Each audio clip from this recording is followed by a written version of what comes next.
दोस्तों, हम सबके जीवन का एक बहुत ही महत्वपूर्ण समय होता है स्कूलिंग का समय। हम चाहे कितने भी बड़े हो जाएं, लेकिन हमें हमेशा हमारी स्कूल लाइफ याद ही रहती है। फलाने टीचर मेरा बहुत ध्यान रखते थे, फलाने टीचर मुझे हमेशा टारगेट करते थे, इस क्लास में इस दोस्त से मेरी बहुत बुरी तरह से लड़ाई हुई थी, मामला प्रिंसिपल तक पहुंच गया था। कैंटीन में मेरे इतने समोसे उधार थे, मैं अपने दोस्तों के साथ क्या क्या खेलता था, मेरे कितने दोस्त थे, मेरे क्लास में मेरे कितने दुश्मन थे, इस टीचर से मुझे हमेशा फेयर मिलता था, इस टीचर से मुझे हमेशा डंडे पड़ते थे। ऐसी कई चीज़ें हमें याद रहती हैं। ये वीडियो भी स्कूल लाइफ के बारे में ही है। इस वीडियो में मैं आपको अभिनेता ऋषि कपूर की स्कूल लाइफ के बारे में बताने वाला हूँ। उनकी स्कूल लाइफ में जो कुछ खट्टी मीठी घटनाएं हुई, जो उन्हें हमेशा मरते दम तक याद रही, उन घटनाओं को आज मैं इस वीडियो में आपको सुनाने वाला हूं। इस वीडियो को पूरा देखकर आप अभिनेता ऋषि कपूर के और करीब जाएंगे, और इस वीडियो को अगर आप पूरा देखेंगे तो आप एंटरटेन भी होंगे। तो चलिए दोस्तों, वीडियो को शुरू करते हैं। आप ये सब दिस इत्याश पे देख रहे हैं और मैं हूं आपके साथ शरद। ऋषि कपूर के स्कूली जीवन की सबसे स्मरणीय याद थी गणतंत्र दिवस पर की जाने वाली शहर की सैर।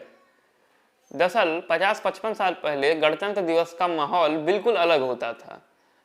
पूरा मुंबई शहर और मुंबई की खास इमारतें रोशनी से नहा जाती थीं। कई परिवार इस जगमगाहट को देखने के लिए, इस उत्सव को देखने के लिए अपने घरों से बाहर सड़क पर निकल आते थे, घूमते थे। कपूर परिवार यह चीज़ भी अपने ही निराले ढंग से करता था, खास ढंग से करता था। पूरा कपूर परिवार शाम को अपने सुरक्षा कर्मियों के साथ एक ट्रक में सवार हो जाता था और पूरे मुंबई का चक्कर लगाता था, पूरे मुंबई का फेरा लगाता था, जो कि ऋषि कपूर के लिए बहुत आनंदमयी होता था, उनको बहुत खुश कर देता था। ये ऋषि कपूर को मरते दम तक याद रहा उनके स्कूली जीवन की सबसे स्मरणीय याद थी। ऋषि कपूर ने अपनी स्कूलिंग के दौरान कई स्कूल बदले, कई स्कूलों में पढ़ाई की। पहले माटुंगा के डॉन बॉस्को स्कूल में, डॉन बॉस्को स्कूल से बाल सिंघम स्कूल में, बाल सिंघम स्कूल से मेयो कॉलेज, मेयो कॉलेज से अजमेर के बोर्डिंग स्कूल। वहाँ पर ये कम दिन रहे, कम समय पढ़ाई की और जल्दी ही कोलाबा के कैंपियन स्कूल में आ गए। कोलाबा के कैंपियन स्कूल में आने के बाद ऋषि कपूर उनके बड़े भाई डब्बू यानी कि रणधीर कपूर और उनकी बड़ी बहन ऋतु नंदा को कार से स्कूल भेजा जाने लगा। ये लोग कार से स्कूल जाने लगे। चेंबूर से कोलाबा तक की लंबी दूरी में ऋषि कपूर की दादागिरी अपने भाई बहनों पर चलती थी, क्योंकि बड़ा भाई डब्बू यानी कि रणधीर कपूर शुरू से शांत प्रकृति के थे और ऋषि कपूर के मुताबिक ऋतु तो निरीह गाय थी, उसे कुछ भी कर दो वो कुछ प्रतिक्रिया नहीं देने वाली। और ऋषि कपूर की फेवरेट सीट खिड़की वाली थी। खिड़की वाली सीट के लिए ये उन दोनों पर धौंस जमाते। जब ऋषि कपूर की छोटी बहन रीमा भी कैंपियन स्कूल में जाने लगी तो उन्हें एक और शिकायत मिल गया। वो अपनी दोनों बहनों की चोटियां खींच खींच कर उन्हें परेशान करते। कभी कभी ये दोनों बहनें भी आपस में उलझ पड़ती। कार एक युद्ध क्षेत्र सी बन जाती, वहां पे युद्ध होता, लड़ाई होती, सबके बीच में झगड़ा होता। एक दिन ड्राइवर की सहन शक्ति ने जवाब दे दिया। उसने ऋषि कपूर की माँ से कह दिया कि उसके लिए हम इन दोनों को स्कूल ले जाना संभव नहीं, क्योंकि ये सब खास तौर पे चिंटू सारे रास्ते झगड़ते रहते हैं, ड्राइविंग में दिक्कत होती है, मैं ड्राइविंग करूं कि इनको संभालूं, इसीलिए मैं नौकरी छोड़ता हूं। और उस ड्राइवर ने नौकरी छोड़ दी। अब तक ऋषि कपूर इतने बड़े हो चुके थे कि उन्हें अच्छे से समझ में आता था कि उनके पिता एक खास व्यक्ति हैं, उनके पिता एक मशहूर फिल्म हस्ती हैं।